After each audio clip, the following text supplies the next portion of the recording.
Hello everyone. Thanks for tuning in to the Leading Safely podcast. Today, I have a serial podcaster with me. Now, just because he's a serial podcaster doesn't mean that you've heard everything he has to say. Today's guest is, of course, Clive Lloyd. Now, Clive is an Australian psychologist specialising in safety leadership and culture development. He was recently named among the top 50 global thought leaders and influencers on culture by Thinkers 360.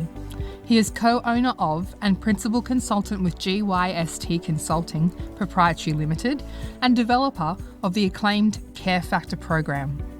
Clive has spent the last 20 years assisting organisations to improve their safety performance by developing trust and psychological safety and doing safety differently.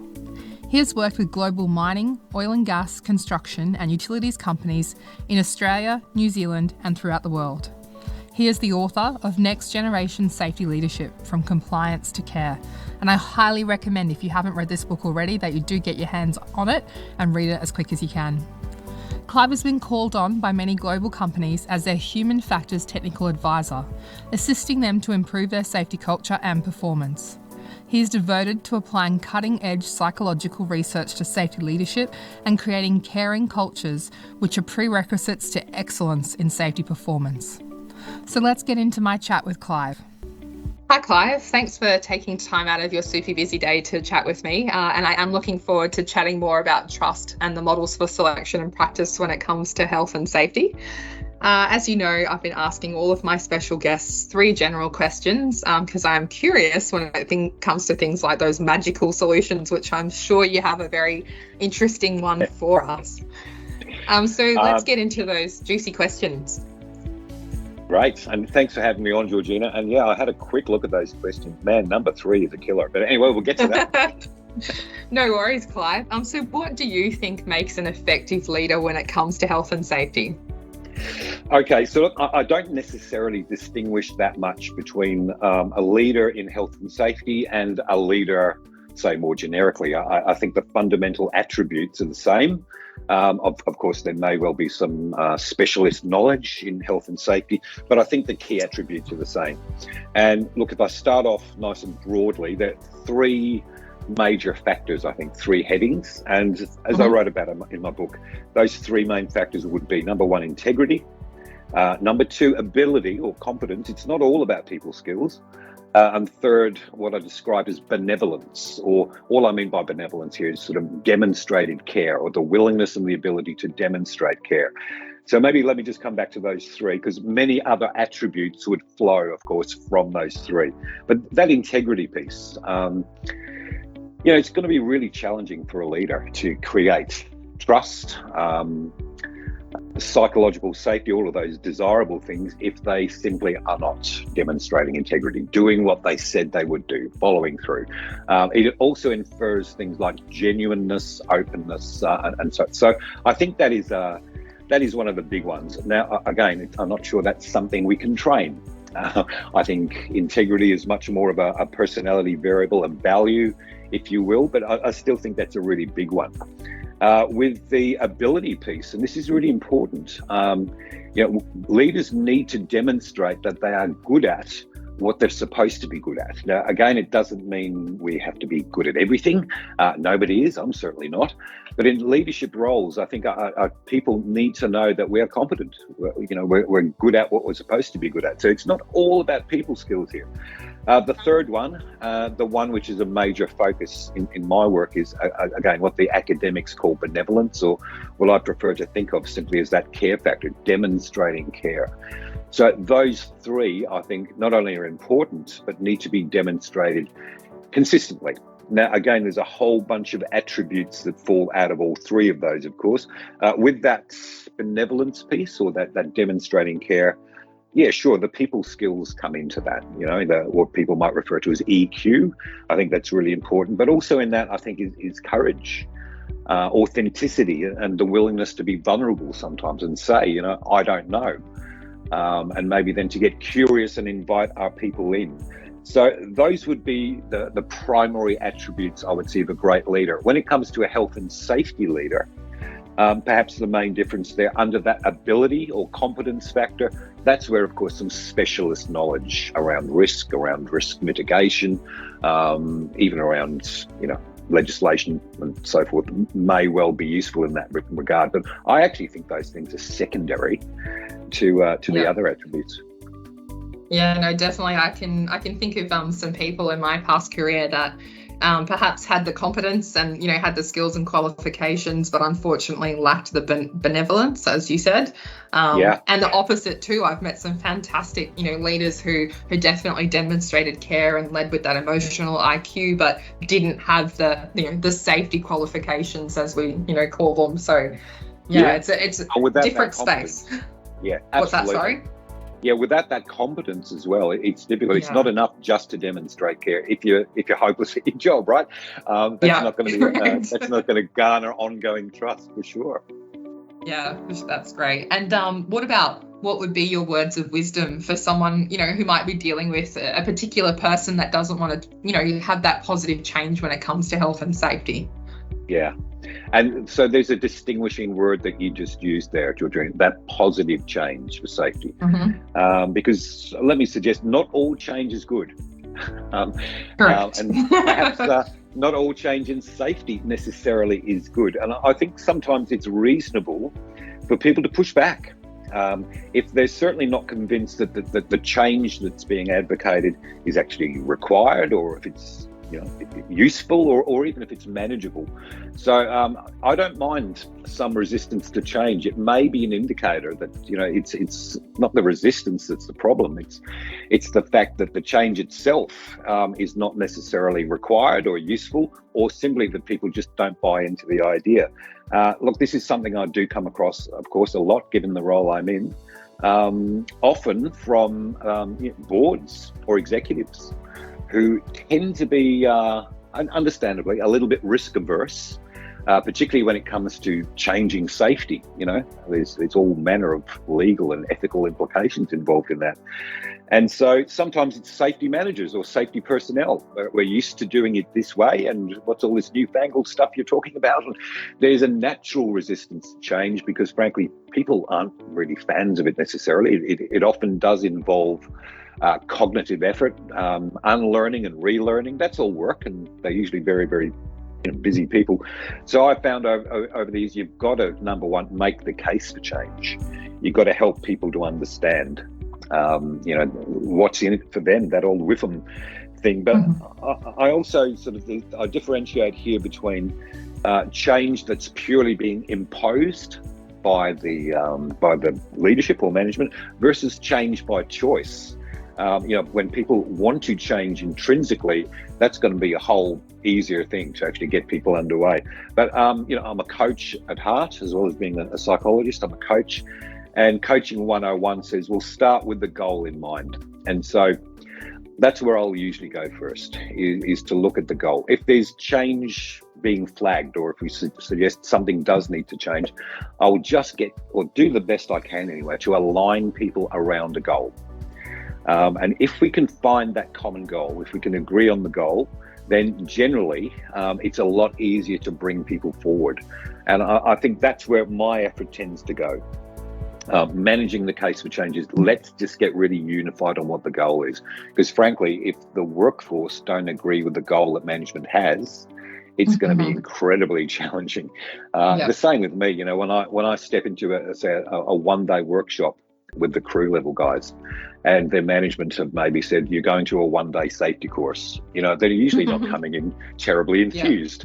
And so what I've learned to do, Georgina, is to right at the outset pace out those potential objections. I'll be authentic in it and say, right, put your hand up when you were told it was a safety course. If you were enthused by that, not many hands go up. So look, an honest group's a good group. Let's talk about it then, because I'm here for a day. We can make our mind what we're going to do within that day. But I say, tell me about your goals in life. Even take work out of the equation, and people will talk about that stuff. They bring in their kids up, their finances, their relationships often come up. Work, of course, is something they feel they have to do, and they're probably right. and so forth. So we align then, we get some of those common goals. And then I add that, hey, this course we're doing today is really, it's a psychology course that help you to meet your goals, meet your needs. Safety is going to be part of that. We're going to actually leverage from this and talk about, but again, I'll pace out the objections, align the group around some common goals, and then usually what comes after that is a lot more straightforward. So I know I've rabbited on a bit there, but I think aligning people around a goal and making the case for change is just really important. Yeah. I think what you just said there reminds me of sitting in a lot of very old school inductions with, when a trainer puts up their objectives for the course, and, often it's the objectives of the organisation or the RTO that puts them up, here's the outcomes, as opposed to, well, what would the students or the attendees like to get out of the session? So I think it's great that you've been able to, I don't want to use the word manipulate, but in a way it's kind of, let's go with influence. That's it. Influence what the organisation is wanting you to achieve, like their outcomes, as well as, get the students kind of, what they want, and then come together to come up to some sort of common goal that they can all work towards. So, absolutely. All too often, Georgina, the goals actually do have some degree of alignment. There's usually things that we have in common. We all want to, we don't want to hurt people, or to frame that in a positive way. We want people to be okay, both physically and emotionally. We all have very similar goals at the heart, but often we don't take the time up front to actually make that clear, to make that evident.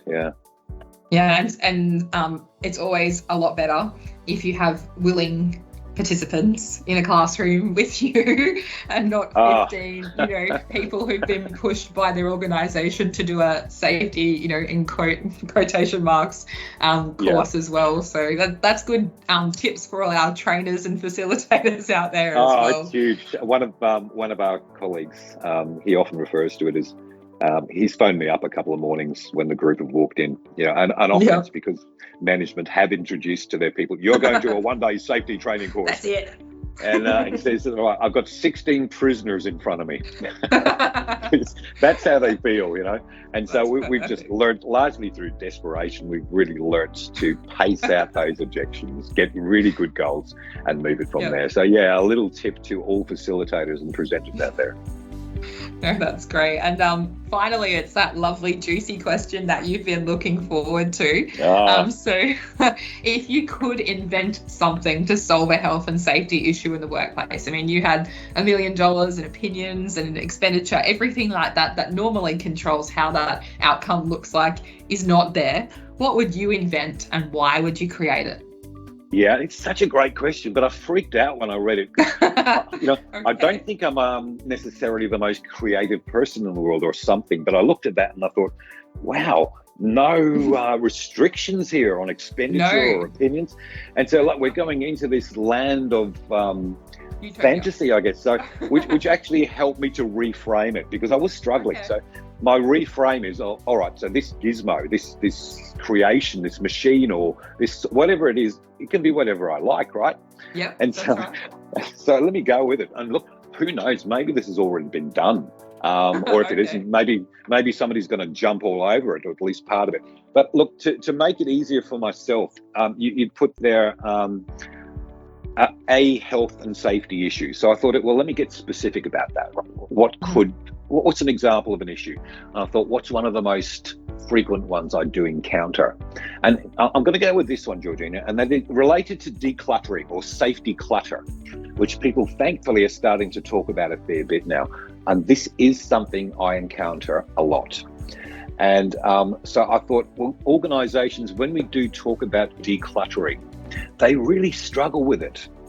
They've got reams and reams of policies and procedures and safety management systems. And look, part of our course, we talk from the workforce point of view about the limitations, of the conscious mind. We can only focus on one thing at a time. That magical 7 ± 2, that's all we can hold in our conscious mind. And I often say to safety leaders, then they're confronted with a JSEA that's like 150 pages long. Frankly, guys, who is going to read that? The other thing I do note a lot is that after an incident, especially, but also say after a near miss, almost the reflexive response is, of course, to write a new policy or to amend the old policy. And we keep doing that, right? We keep adding to the pile. But everybody agrees that they do that with again, the best of intent. But then I ask the question, all right, I get that we do that. Tell me, when do we throw the old ones away? Yep. Silence, right? Because we never throw the old ones away. And I say, well, what is the trajectory of that? And of course, the trajectory is we have roomfuls of these documents that are outdated. And so part of that would be, part of my machine, my invention would be, and bear with me here. Okay. This machine, it does a bunch of stuff, right? First up, what I know of safety professionals, and at least this is my belief, but I think most safety professionals largely agree with me. I believe they are much better off. It's much better for them, their teams, the organisation, if they can spend time out in the field, engaging in humble inquiry, overseeing things, talking to their teams. And yet most of them are stuck in the office dealing with this safety clutter, right? All the forms. So this machine, this gizmo, what it would do first up would add any particular changes to a policy that's required. And once that's done, it would know straight away by scanning everything else that where the redundancies are, it would literally start deleting the old ones. Because this is something that terrifies safety leaders. I say, why don't you throw the old ones away? And they say, well, because we might need it sometime in court, And I say, it's almost like decluttering your house, isn't it? You're trying to chuck stuff out and no, we might need that. And if you keep doing that, you'd throw nothing away. So this machine does it for us. Any new policy procedure system that has any redundancy built in, it automatically deletes the 3,000 other old and similar ones. It can detect any policy or procedure that has not been used for the last 2 years. It deletes it. Now, it also has part of the deal here is it's also got an alert in its system. If that particular policy is required by law or required by legislation, it has a clause that it will keep that, but alert again that, we can still make this shorter. The other thing it's got, because I'm going to town here, Georgina, all right? Yeah, sounds like it. It's got an inbuilt translator. And that is, unfortunately, what we tend to do often is write our safety procedures in very legalistic terms. Yep. Because I think people often think they're legal documents. Now, of course, they are not. Safety procedures are not legal documents. In fact, we can get into trouble by thinking they are, because what we tend to do then is write in this incomprehensible jargon that really the person on the ground doing the job probably isn't going to get anyway. So it actually automatically translates jargon and crap legalistic language into really basic, simple language to actually procedurally do the job in a very, very straightforward way. Automatically does that. And again, as well, it's always monitoring which of these policies and procedures are required by law or legislation and which are not. Because the excuse I often get, maybe that's a harsh word, the reason people give me for not decluttering is, but we have to have that for the regulator. And I remember reading Sidney Decker's point that when you look at it, actually, about 80% of the clutter we produce is not actually required by law, but 20% maybe. And so what we need is this gizmo that will automatically sort it for you. And it says, no, by law, you do not need any of that. That is now gone. That is redundant. Leaves us purely with what we do need legally, but also what we need in very, very simple language for our crews to follow, with none of the repetition, nothing's redundant and so forth. So that's my gizmo there, Georgina. That sounds fantastic, Clive. Would you have an alarm that's inbuilt, so when someone drafts a procedure that's, too clunky or not user-friendly, it alerts them that, hey, you've written a shady document. I'm going to give you I think that would be important. Seriously, I think that would be important for the learning, right? Otherwise, people are just going to keep writing the same crap. Yeah. So I think the alert... Of course, it would use very humanistic language as opposed to saying, "Hoi, idiot, you've just written that like a lawyer." It's just, all right, I've got a few suggestions on how we can make that clearer. Literally a tutorial. So that's a lovely little addition to the software. Nice one, Georgina.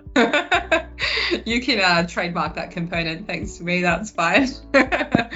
You actually, you remind me why I do this podcast in the first place. So as a safety professional and someone who spent, many years on site, I used to attend a lot of health and safety conferences, and I'd hear from presenters that had done multiple qualifications and were consultants at a very high level, but because their background is often academia and not necessarily practical on the ground kind of experience, I found that the jargon that was being used at these conferences and the terminology and the content that was coming across is often at a much higher level than what operational people, boots on the ground type roles could physically grab and then go and implement immediately.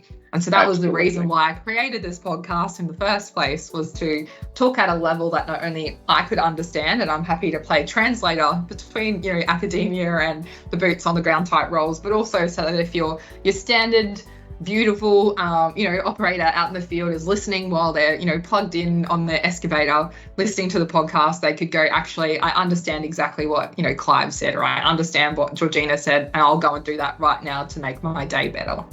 So totally. I think it's 100% important that, anything, whether it be a procedure, a policy, a practical kind of tool that our people on the ground utilize, is tailored to them and is user friendly for them to use. So fantastic idea around having what are you going to call that machine? Yeah, good point. I think, let's just go with the declutterer. Oh, the declutterer. The other thing I did think about while you were speaking is I think you've put Greg Smith out of a job, and perhaps made all the legal cases around, what procedures and policies and his book on paper saying. Yeah, I think might become... actually, you're right. Greg should actually become a co-designer of the declutterer. Yeah. Yeah, that would be an interesting little collaboration. So thanks very much for that awesome idea. And our listeners heard it here first, the Declutterer by Clive, perhaps coming to stores soon. So I understand, obviously, you wanted to talk to our listeners, I guess, about trust and the variety of health and safety philosophies and mindsets around, safety 1, 2, and all the rest of it on what to choose and, selection of that. So did you want to share with our listeners, I guess, your thoughts and ideas around those models and that trust space as well? Yeah, sure. And look, the reason I focus a lot in my work on trust is not because, it's nice or desirable. It probably is. Again, it's very, very much research focused. It's based on the research. And for those of your followers on LinkedIn, who I'm sure it's most of, I did put an article out there very recently about this, if they want to sort of dig a bit deeper from this initial conversation. But what I wrote about there was this concern that some safety leaders have, because safety leaders these days are very well informed and connected via LinkedIn and other forums and podcasts like this one. There's a lot of new, if you like, approaches to safety, as well as the old ones. So what have we got here? We've got the old safety 1, safety 2, BBS, but even under the new view, I often ask the new view, which one? Because we lump them together, right? People talk about safety differently and safety 2, for example, interchangeably, like they're the same thing. They are not. Safety 2, for example, is much more focused on systems, whereas safety differently for me is much more about people. But anyway, there's resilience engineering, there's HOP, there's high reliability, blah, blah, blah. And so what I've heard from a lot of safety leaders recently, either at conferences or they just email me and they say, right, Clive, all this stuff, which one? Which one should I follow? And what I'm trying to get through is, forget the model. It's not about the model. And if I've got time just for a moment here, Georgina, this goes back to my clinical days, right? My background is clinical psychology. There was a classic lecture when I was going through uni where the lecturer asked all of these very eager psychology students, clinical psychology students, right, go and have a look at these various models in clinical psych, because it's no different to safety, right? In clinical psychology, we've got all these models to choose from cognitive behavioral through to, Gestalt therapy. There's heaps of them. So anyway, homework assignment, go away, read up, come back, and then talk about your preferred model with your students. So we did that. We're all in groups, and the lecturer's obviously done this many times before, because it was amazing. Within 10 minutes, all these heated debates were beginning about why this model's the right one and why you shouldn't do that, that's crap, and all of that stuff. And then after a while, he let us go for 10 minutes when it was getting really cranky. And then the lecturer said, right, let's have a look at what actually predicts positive outcomes. And he said, looking at the model used, it is way down the list to the point of insignificance in terms of producing positive outcomes. Let's look right at the top of the list. And what's right at the top of the list is what we call the therapeutic alliance. In other words, the relationship between clinician and client. Trust, essentially. And for my money, it is no different whatsoever in safety. And the research bears this out. Frankly, it doesn't matter what you use. Safety 1, safety 2, behaviorism. Yeah, even behaviorism. Safety differently. If you don't first have that trusting alliance with the workforce, frankly, nothing else you do is going to make any difference. Now, what we do as clinicians is we're eclectic in our approach. In other words, once we've got that trusting relationship, we can do whatever's in the client's best interest. What's the likelihood of, obtaining successful outcomes? I see exactly the same in safety. I'm not going to limit myself to one of those particular models. Once I've got that trusting relationship, the odds are high. Whichever model I choose selectively and strategically is going to be viewed as benevolent in nature and much more likely to have positive outcomes. Again, frankly, if you don't have that alliance, nothing else you do is going to make a lot of difference. So I just wanted to point that out. Stop stressing out about which is the right model. Build that trusting alliance first and then become eclectic. Use what works. That's perfect.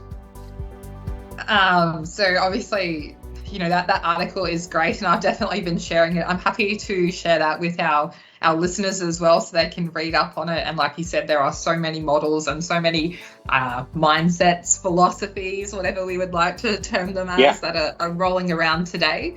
I think it is really great as a practitioner to learn and absorb as much information as you can, and then remember the audience, I guess, is the other piece. Like, you build the trust with the person, you're building that rapport with the organisation, the people on the ground, but not every model is right for every organisation. That's right. And that's one thing as a consultant I've definitely learned and seen, I guess, in the last sort of 8 to 10 months. You can't just take, Sydney Decker's approach and say, okay, we're going to apply that to ABC organisation. Everyone is different, and not one size suits all. And I think that applies to health and safety professionals as well. If you get stuck in that one mindset, you may miss out on some very great gold nuggets elsewhere. And the other thing is, if you take on too much, you may miss out on, actually learning, appropriate techniques, etc., that may actually benefit you in the long term, career-wise, profession-wise as well. So I think it's very important to be eclectic in your approach, not just for you as a professional, but for those end users and those people on the ground that you're wanting to influence in a positive manner. Absolutely. Totally agree, Georgina. Perfect. Well, thank you so much, Clive, for sharing your time and your insights, with myself and my listeners. I know they would have definitely got some nuggets of wisdom out of you there, and definitely, I'm sure they're looking forward to that declutterer going to market sometime soon. Not sure where they would find it. Perhaps RSCA might get on board, or a Blackwoods, or some sort of manufacturer. Elon Musk, who knows? Oh, yes. You're probably looking at much more of a high flyer than your RSCA, so let's go with an Elon Musk of the world. If you're listening, Elon, please feel free to reach out to me and I'll get you in touch with Clive. Yeah, thanks. Maybe give Greg Smith a ring, Elon. That'll be definitely. The two of them working together would be interesting, so I'll have to let Greg know we've mentioned his name a few times. That's perfect. So thanks again, Clive, for sharing your time and your insights with the listeners. I will reshare that article so that if anyone wants to have a read through, they can, and if there's any questions or concerns, we can funnel them through to you, and I'm sure you'd be happy to reach out and get in touch with anyone if need be. Absolutely. And thanks for having me, George. That was actually fun. Thank you. No, perfect. Thanks, Clive. So, what did you think of my chat with Clive? If you can't tell, I am a fan of Clive's work and definitely ascribe to his views on leadership and the need for leaders to build trust and possess integrity. Certainly, there's a few episodes in this podcast where I mention those words a few times, that's for sure. I also really like his idea with training courses. on calling out the fact that most workers have been forced to attend a safety course, breaking down barriers and getting everyone on the same page from the get-go. And we can't go past his invention, the declutterer. We will have to check how Greg feels about it though. Anyway, please don't forget that you're welcome to reach out to me on LinkedIn with any feedback, questions, or episode ideas that you do have. Until then, stay safe.